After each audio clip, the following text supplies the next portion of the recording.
Hello, everyone, and welcome to the Easy English Bible Study Podcast.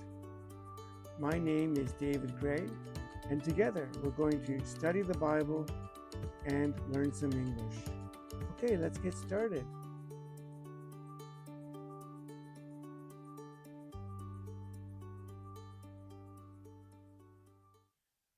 Hi, welcome again to the podcast. Is this your first time listening? That's great. Welcome. And if it's not your first time, if you've been listening many times, it's great to see you again. Okay, well, today's podcast is for the fifth Sunday after Pentecost. It's for the fifth Sunday after Pentecost, and the reading is from Matthew chapter 10, verses 34 to 42. Matthew chapter 10, verses 34 to 42 for the fifth Sunday after Pentecost. Now, if it is your first time listening, I recommend that for today's podcast, maybe you go back two episodes to the third Sunday after Pentecost and the fourth Sunday after Pentecost to help you with today's podcast. Okay, so let's get started on verse 34. Oh, I forgot. Before I start, Jesus is sending out his disciples, and this isn't the last time he sends them. This is early on in the ministry. He's sending them out, and he's giving them instructions and warnings. So here's some of the things he's saying to them. Verse 34. Do not suppose that I have come to bring peace to the earth. I did not come to bring peace, but a sword. For I have come to turn a man against his father, a daughter against her mother, a daughter-in-law against her mother-in-law. A man's enemies will be the members of his own household. Okay, well, this is very shocking, surprising thing. We think of Jesus as the Prince of Peace, right? To love your neighbor. And here Jesus is saying, I did not come to bring peace, but a sword. Well, what he means here is the sword is like division, division. And if you believe in Jesus strongly, then there's going to be division sometimes in your life. Maybe friends will not like it that you believe in Jesus, but also maybe even your family. And so that's why he says a man against his father, a daughter against her mother, and so on. Sometimes people will be divided in their own family. Verse 37. Anyone who loves their father or mother more than me is not worthy of me. Anyone who loves their son or daughter more than me is not worthy of me.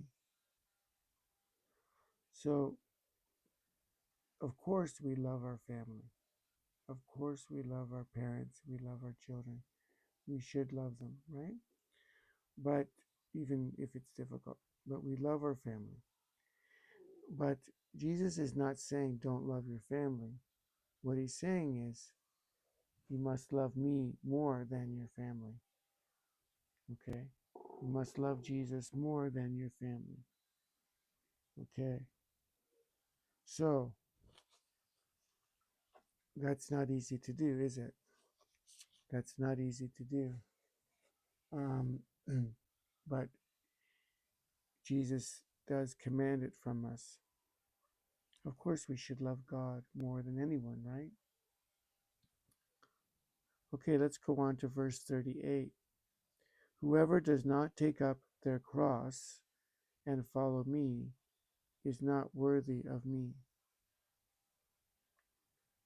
Okay, so now he's changing the topic a little bit. not much, but a little bit. Now it's not about family, but Jesus is saying you might have to take up a cross. Now, at this time, Jesus later died on the cross. And the cross was a terrible way to die, of suffering and pain and shame.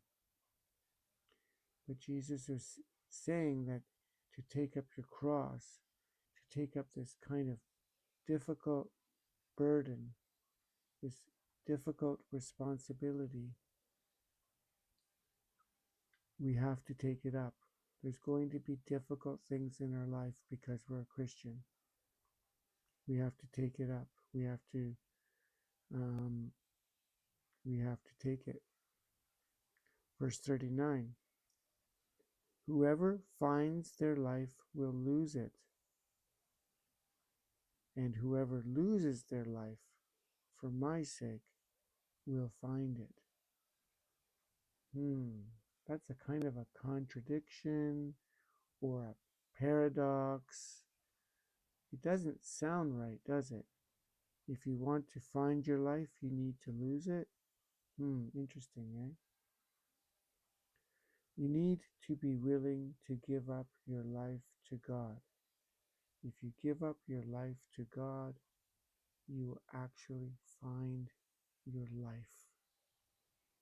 But if you try to hold on to your life and selfishly survive and try to only take care of yourself, that kind of life is not really life. You're losing your life if you live like that. So, one more time, whoever finds their life will lose it, and whoever loses their life for my sake will find it. So he's telling us we need to be willing to give up our life for Jesus. And if we do, we will actually find our life. Okay, let's go on to verse 40. Now he's changing the topic about they're going out, they're apostles, they're going out, they're going to tell people of the gospel, the good news. And it's a different message than after Jesus resurrected, but it's still the message of the kingdom, that the kingdom has come. They're going out to preach, and then Jesus says, he's saying, when you go out to preach, okay, when you go out to preach, let's read verse 40. Anyone who welcomes you welcomes me, and anyone who welcomes me welcomes the one who sent me.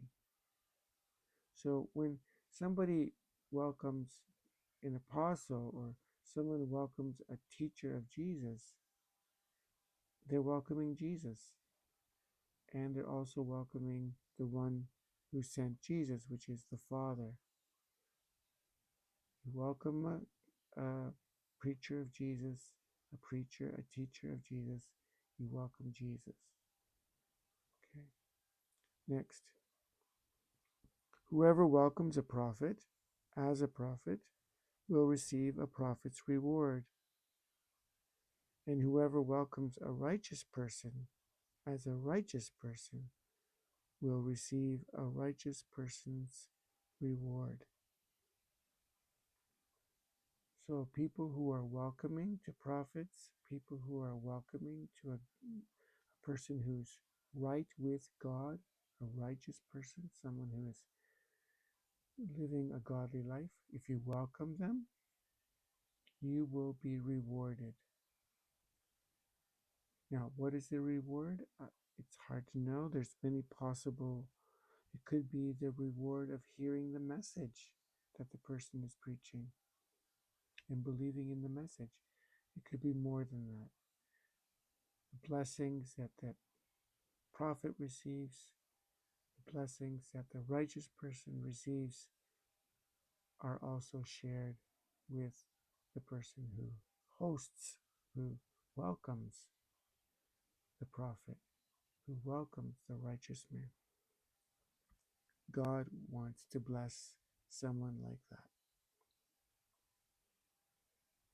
Okay, and in verse 42, and if anyone gives even a cup of cold water to one of these little ones who is my disciple, truly I tell you, that person will certainly not lose their reward.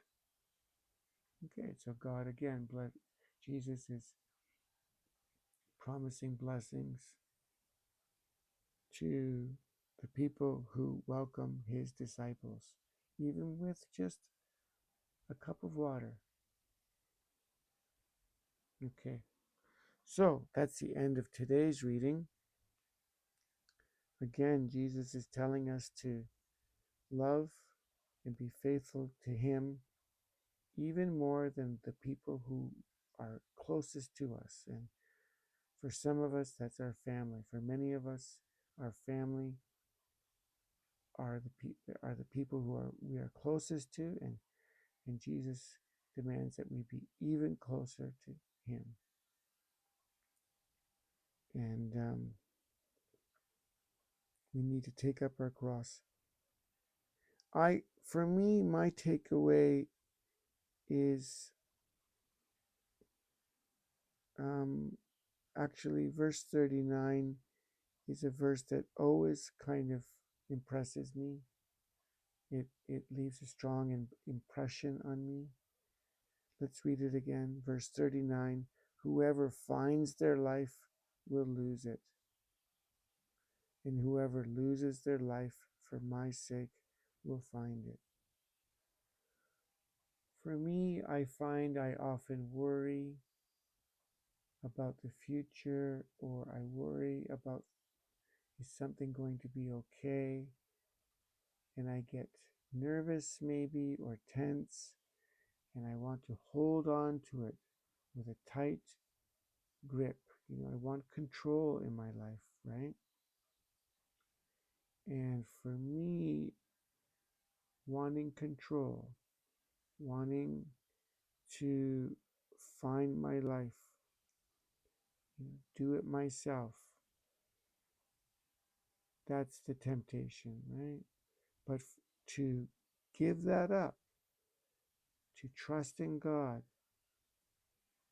that is the challenge for us as Christians. And I think for me, this Bible verse, being willing to lose my life for Jesus' sake, that's something I want to be more like.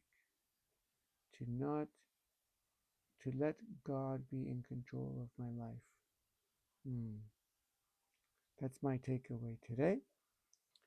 And I don't know what your takeaway is, but I hope that this Bible reading was meaningful to you. And thank you for listening all the way to the end. I hope that this Bible reading, this podcast, is helpful for you. I recently received an email from a listener who said that they enjoyed learning English and reading the Bible at the same time. It made me very happy to receive that email. If you would like to leave a comment somewhere or send an email, that would be wonderful. Okay, well, thank you very much for listening, and God bless you.